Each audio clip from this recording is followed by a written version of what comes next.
Assalamualaikum warahmatullahi wabarakatuh. Perkenalkan, saya Risma Lisa Yunita, nomor induk mahasiswa 2018-010090. Pada kesempatan kali ini, saya akan mempresentasikan proposal penelitian saya yang berjudul Pembinaan Anggota Polri yang melakukan pelanggaran desersi di Polresta Surakarta, yang digunakan untuk memenuhi persyaratan mencapai derajat sarjana program studi ilmu hukum di Universitas Islam Batik Surakarta. Pembimbing saya yang pertama yaitu ada Dr. Haji Amir Junaidi SHMH dan yang kedua yaitu Ibu Femi Silaswati SHMH MKN. Selanjutnya memasuki latar belakang masalah. Yang pertama, negara Indonesia ini sudah mendesak untuk memiliki polisi yang profesional, efektif, efisien, dan modern, tetapi masih banyak kendala karena adanya kecenderungan melemahnya penghayatan dan pengawalan etika kepolisian. Selanjutnya itu adanya dampak buruk terhadap pelaksanaan tugas dan kewajiban Polri, yaitu penyalahgunaan kekuasaan, diskriminasi dalam bidang hukum, penyimpangan perilaku anggota Polri, dan sebagainya. Selanjutnya yaitu adanya kasus yang telah dilakukan anggota Polres Gunung Kidul karena telah melakukan pelanggaran kategori berat, yaitu melakukan 3 pelanggaran di antaranya yang paling berat melakukan desersi, yang mana tidak masuk kerja selama lebih dari 30 hari berturut-turut. Kemudian adanya anggota polisi yang dipecat di Polres Metro Tangerang Kota karena desersi dan narkotika. Selanjutnya adanya pelanggaran desersi anggota Polresta Surakarta yang memiliki dampak pada karir anggota tersebut ke depannya, terlebih jika sampai terjadi pemecatan. Tidak hanya diri sendiri yang rugi, tetapi juga keluarga akan mendapat imbasnya. Selanjutnya yaitu adanya pelanggaran desersi anggota Polresta Surakarta yang mempengaruhi kinerja instansi Polri karena pekerjaannya yang tentu tidak dapat terselesaikan. Akibatnya citra Polresta Surakarta dan citra Polri secara umum di mata masyarakat akan buruk karena adanya anggota yang meninggalkan tanggung jawab pekerjaannya. Selanjutnya yaitu rumusan masalah yang pertama, bagaimana pembinaan anggota Polri yang melakukan pelanggaran desersi di Polresta Surakarta, dan yang kedua, apa saja upaya-upaya pembinaan anggota Polri yang melakukan pelanggaran desersi di Polresta Surakarta. Tujuan penelitian saya kali ini yang pertama, tujuan objektif untuk mengetahui pembinaan anggota Polri yang melakukan pelanggaran desersi di Polresta Surakarta, dan yang selanjutnya untuk mengetahui apa saja upaya-upaya dalam pembinaan anggota Polri yang melakukan pelanggaran desersi di Polresta Surakarta. Kemudian ada tujuan subjektif, yang mana yang pertama untuk memperoleh data informasi sebagai bahan utama penyusunan skripsi ini. Kemudian yang kedua menambah wawasan dan memperluas pengetahuan. Dan yang ketiga untuk menerapkan ilmu dan teori hukum yang telah menulis peroleh. Selanjutnya yaitu manfaat penelitian, ada manfaat teoritis dan manfaat praktis. Manfaat teoritis yang pertama, hasil penelitian ini diharapkan dapat memberikan manfaat bagi pengembangan ilmu pengetahuan di bidang ilmu hukum. Dan yang kedua, penelitian ini diharapkan dapat menambah referensi dan literatur kepustakaan hukum pidana terkait dengan kasus pidana, dalam hal ini desersi atau pelanggaran disiplin kerja. Kemudian adanya manfaat praktis yang pertama yaitu hasil penelitian ini diharapkan memberikan data dan informasi mengenai pembinaan anggota Polri yang melakukan pelanggaran desersi di Polresta Surakarta. Dan yang selanjutnya yaitu hasil penelitian ini diharapkan dapat dipergunakan sebagai bahan masukan bagi pihak-pihak yang berkepentingan langsung dalam penelitian ini. Dan yang selanjutnya yaitu hasil penelitian ini sebagai salah satu syarat dalam menempuh ujian sarjana di Fakultas Hukum Universitas Islam Batik. Selanjutnya yaitu ada tinjauan pustaka. Pengertian tindak pidana yaitu perbuatan melakukan atau tidak melakukan sesuatu yang memiliki unsur kesalahan sebagai perbuatan yang dilarang dan diancam sebagai pidana, di mana penjatuhan pidana terhadap pelaku adalah demi terpeliharanya tertib hukum dan terjaminnya kepentingan umum. Penegakan hukum yang baik itu apabila sistem peradilan pidana bekerja secara objektif, tidak memihak, serta mempertimbangkan secara maksimal nilai-nilai hidup yang berkembang dalam masyarakat.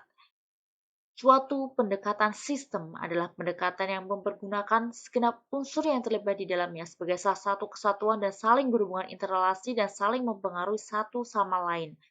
Unsur-unsur tersebut meliputi kepolisian, kejaksaan, pengadilan, dan lembaga permasyarakat dalam lingkup proses penegakan hukum. Selanjutnya, untuk itu dikemukakan teori tentang sistem peradilan pidana yang menurut Romley Atma Sasmita yaitu sebagai berikut. Titik berat pada koordinasi dan sinkronasi komponen peradilan pidana. kepolisian, kejaksaan, pengadilan, dan lembaga kemasyarakatan.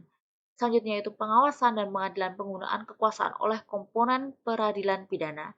Selanjutnya efektivitas sistem penanggulangan kejahatan lebih utama dari efisiensi penyelesaian perkara. Dan selanjutnya yaitu penggunaan hukum sebagai instrumen untuk memantapkan. Sistem peradilan pidana sebagai suatu sistem pada dasarnya merupakan suatu open system. Open system merupakan suatu sistem yang di dalam gerakan mencapai tujuan, baik jangka pendek, panjang, menengah, sangat dipengaruhi oleh masyarakat dan bidang-bidang kehidupan manusia. Hukum pidana dibagi menjadi pidana umum dan pidana khusus. Pidana umum atau ius commune adalah hukum pidana yang berlaku umum atau berlaku bagi semua orang. Hukum pidana umum dimuat dalam Kitab Undang-Undang Hukum Pidana atau KUHP.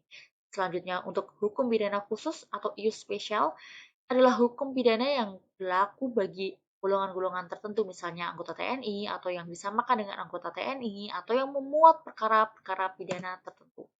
Selanjutnya, hukum pidana itu adanya unsur tidak pidana. Yang pertama, subjek dari pelaku tindakan, yang kedua, kesalahan dari tindakan, yang ketiga, bersifat melawan hukum dari tindakan, yang keempat, suatu tindakan yang dilarang atau diharuskan oleh undang-undang atau perundangan dan terhadap pelanggarnya diancam dengan pidana. Dan yang kelima yaitu waktu, tempat, dan keadaan terjadinya suatu tindak pidana. Selanjutnya yaitu pengertian desersi.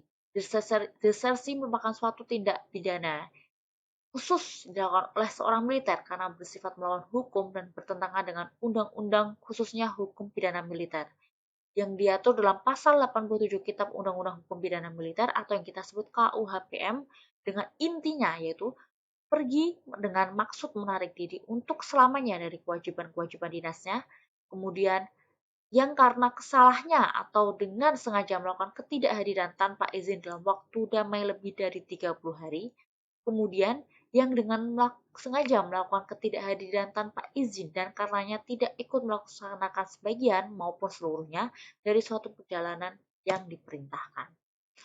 Selanjutnya yaitu berdasarkan pasal 87 ayat 1 kedua, maka ada 5 unsur tindak pidana desersi. Yang pertama itu militer, kedua dilakukan dengan sengaja, kemudian melakukan ketidakhadiran tanpa izin dalam masa damai dan lebih dari 30 hari.